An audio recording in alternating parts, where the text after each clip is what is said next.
प्रिय चाषी भाई माने मु अमर आपण मानकु मोर अमर फार्मिंग यूट्यूब चैनल रे स्वागत जनाउछि।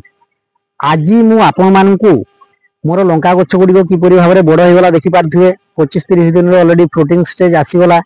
तो आज मु आपण मानकु लंका गछ गुडी को विषय रे संपूर्ण तथ्य देबी जे आपण माने लंका चाष किपरि भाबरे करिवे, लंका चाष पूर्व किपरि भाबरे आपण माने बेड प्रस्तुत करिवे, लंका गछ को किपरि भाबरे यत्न करिवे एवं लंका गछरे आसुतिबा विभिन्न रोग समस्या से सबरु किपरि भाबरे आपण माने उपकार पाई पारिवे ता विषय रे मु आपण माननकु आज संपूर्ण मोर वीडियो रे कहिबाकू जाउछि।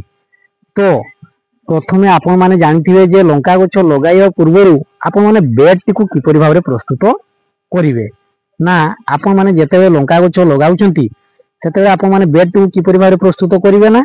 आपण माने प्रथमे देखंतु मु किपरि बेड टी प्रस्तुत करिछि, आपण माने जाई कि देखि पारिबे मु किपरि भाबरे बेड प्रस्तुत करे। गोटे वीडियो अछि ता पई संपूर्ण। तो सेही परि भाबरे आपण माने माटी टिकु नै आसीबा परे आपण सेतिरे गोबर खत कंपोस्ट ए सब आपण माने देबे।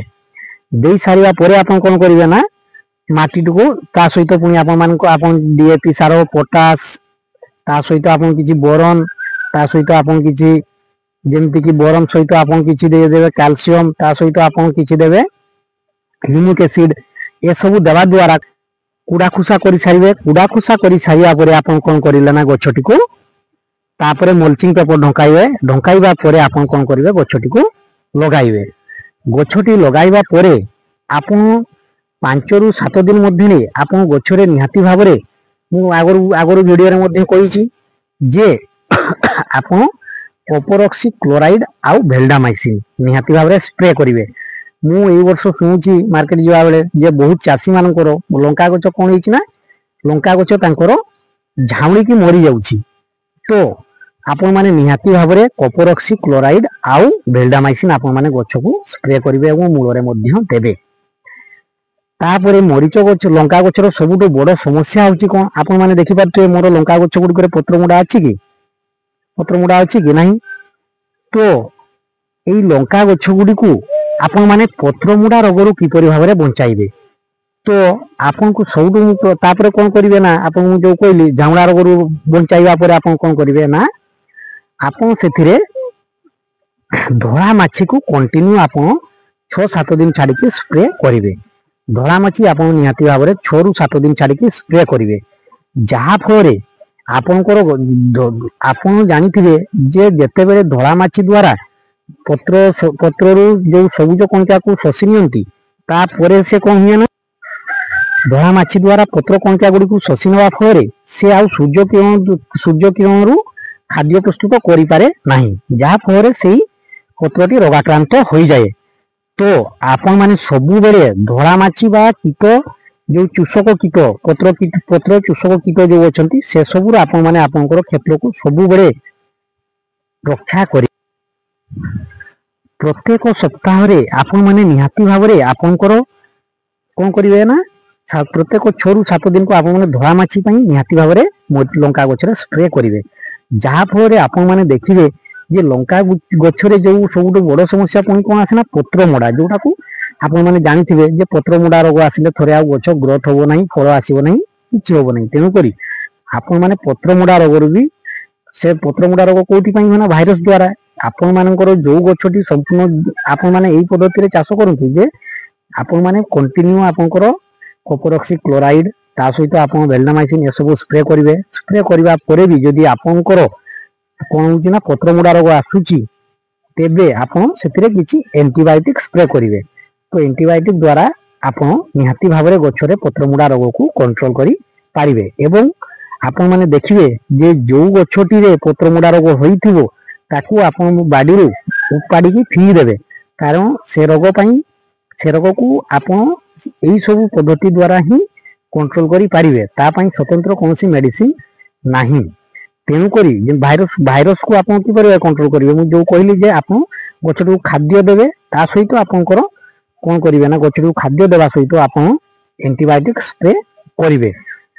तो आपण माने गछ लंका गछरे जो पत्र मोडा रोग आसुची आउ मूल पचा रोग आसुची से सब आपण माने निहाती भाबरे रक्षा करि पारिबे। एवं आपण माने कोन करिवे ना ଏବଂ ଆପଣ ମାନେ କଣ କରିବେ ନା ଗଛକୁ ଆପଣ ପ୍ରତ୍ୟେକ 2 ରୁ 3 ଦିନ ଅନ୍ତରରେ ଆପଣ କଣ କରିବେ ନା ନିହାତି ଭାବରେ ଆପଣ କିଛି ଖାଦ୍ୟ ତରଳ ଖାଦ୍ୟ ଯୋଉଟା କି ଆପଣ ଡ୍ରିପ୍ ସାହାଯ୍ୟରେ ଚଲାଇବେ। ଆପଣଙ୍କର ଗଛ ଲାଗିବାର 8-10 ଦିନ ପରେ ଆପଣ ଷ୍ଟାର୍ଟ କରିବେ। ତାପରେ ଆପଣ NPK 19-19 ଦେବେ। ତା ସହିତ ଆପଣ ଯୋଉ କହିଥିଲି 05234 1261 ତା ସହିତ ଆପଣ ଶୀତ ଦିନରେ ଗଛ ଆପଣ ଜାଣିଥିବେ ଯେ ଶୀତ ଦିନରେ ଗଛ ନାଇଟ୍ରୋଜେନ ଉଠାଇ ପାରେ ନାହିଁ, ଯାହା ଫଳରେ ଗଛ ପତ୍ର ହଳଦିଆ ହୋଇଯାଏ। ବିଭିନ୍ନ ପ୍ରକାରର ରୋଗ ସମସ୍ୟା ହଉଛି ଶୀତ ଦିନରେ। ତେଣୁକରି ଆପଣ ମାନେ ହ୍ୟୁମିକ ଏସିଡ କୁ ନିହାତି ଭାବରେ ଗଛରେ ପାଣିରେ ଚଲାଇବେ, ଯାହା ଫଳରେ କଣ ହବ ନା ସେ ଧଳା ଚେର ଛାଡିବ ଏବଂ ଆପଣଙ୍କର ଗଛ ଦେଖିପାରୁଥିବେ କିପରି ଭାବରେ ଗଛ ମାତ୍ର 25 ଦିନର ଗଛ କିପରି ହୋଇଛି। ତ ଆପଣ ମାନେ ଏଇପରି ଗଛ ତିଆରି କରିପାରିବେ ଏବଂ ଆପଣ ଯାହା ଫଳରେ ହ୍ୟୁମିକ ଏସିଡ ଚଲାଇବା ଦ୍ୱାରା କଣ ହବ ନା ଆପଣଙ୍କର ଗଛ ଧଳା ଚେର ଭରପୁର ଆସିବ, ଯାହା ଫଳରେ ସେ ମାଟିରେ ଯୋଉ ଆପଣ ଦେଇଥିବେ ମୂଳ ସାର ଏବଂ ଆପଣ ଡ୍ରିପ୍ ସାହାଯ୍ୟରେ ଯୋଉ ଚଲାଇଥିବେ ଆପଣ ଯେତେ ଖାଦ୍ୟ ଦେବେ ଗଛକୁ ସିଏ ସେତେ ଗ୍ରୋଥ ଆସିବ। କାରଣ ନହେଲେ ଶୀତ ଦିନରେ ଗଛ ତିଷ୍ଠିବା କଷ୍ଟ। ତେଣୁକରି ଆପଣ ମାନେ ଏଇ ସବୁ ପଦ୍ଧତିରେ ଯଦି କରିବେ ଲଙ୍କା ଚାଷ ଶୀତ ଦିନରେ ନିହାତି ଭାବରେ ଆପଣ ଲଙ୍କା ଚାଷରେ ସକ୍ସେସ ହେବେ। ଆପଣ ମାନଙ୍କୁ ମୁଁ ଯୋଉ କହିଲି ଯେ ହ୍ୟୁମିକ ଏସିଡ ଗଛରେ ନିହାତି ଦେବେ ଏବଂ ଆପଣ ମାନେ ଫାଙ୍ଗିସାଇଡ କଣ୍ଟିନ୍ୟୁ ସ୍ପ୍ରେ କରିବେ ଆପଣଙ୍କର 5 ରୁ 7 ଦିନ ଛାଡିକି।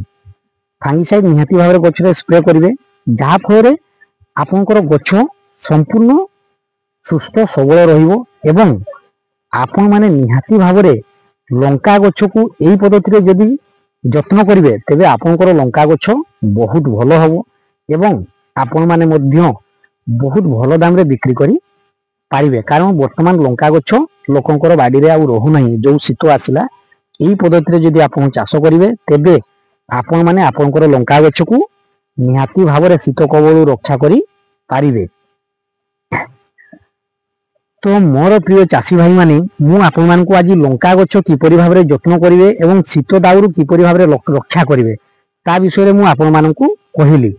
ଯଦି ଆପଣ ମାନେ ମୋର ଏଇପରି ଭିଡିଓ ଦେଖିବା ପାଇଁ ଚାହୁଁଛନ୍ତି ଏବଂ ମୁଁ ଯୋଉ ସବୁ ମାଧ୍ୟମରେ ମୋର ବାଡିରେ ଯୋଉ ସବୁ ମୁଁ ଚାଷ କରିଛି ସେ ସବୁରେ ଯୋଉ ସମସ୍ୟା ଆସୁଛି ତାକୁ ମୁଁ କିପରି ଭାବରେ ରକ୍ଷା କରୁଛି ସେ ସବୁ ଆପଣ ମାନେ ଜାଣିପାରିବେ। ତେଣୁକରି ଆପଣ ମାନେ ମୋର ଭିଡିଓଟିକୁ ନିହାତି ଭାବରେ ଲାଇକ୍ ଓ ସବସ୍କ୍ରାଇବ କରିବେ ଏବଂ ଆପଣଙ୍କର ପ୍ରିୟ ସାଙ୍ଗସାଥି ଚାଷୀ ଭାଇ ମାନଙ୍କୁ ଆପଣ ମାନେ ପଠାଇବେ, ଯାହା ଫଳରେ ଦେଖିପାରୁଥିବେ ମୋର ଲଙ୍କା ଗଛ ଗୁଡିକ କିପରି ଭାବରେ ଦେଖାଯାଉଛି ଏବଂ ଆପଣ ମାନେ ମଧ୍ୟ ଏହିପରି ଭାବରେ ନିହାତି ଭାବରେ ଲଙ୍କା ଗଛର ଯତ୍ନ ନେଇ କରିପାରିବେ। ତେଣୁକରି ମୋର ଚ୍ୟାନେଲଟିକୁ ନିହାତି ଭାବରେ ଲାଇକ୍ ଓ ସବସ୍କ୍ରାଇବ କରନ୍ତୁ।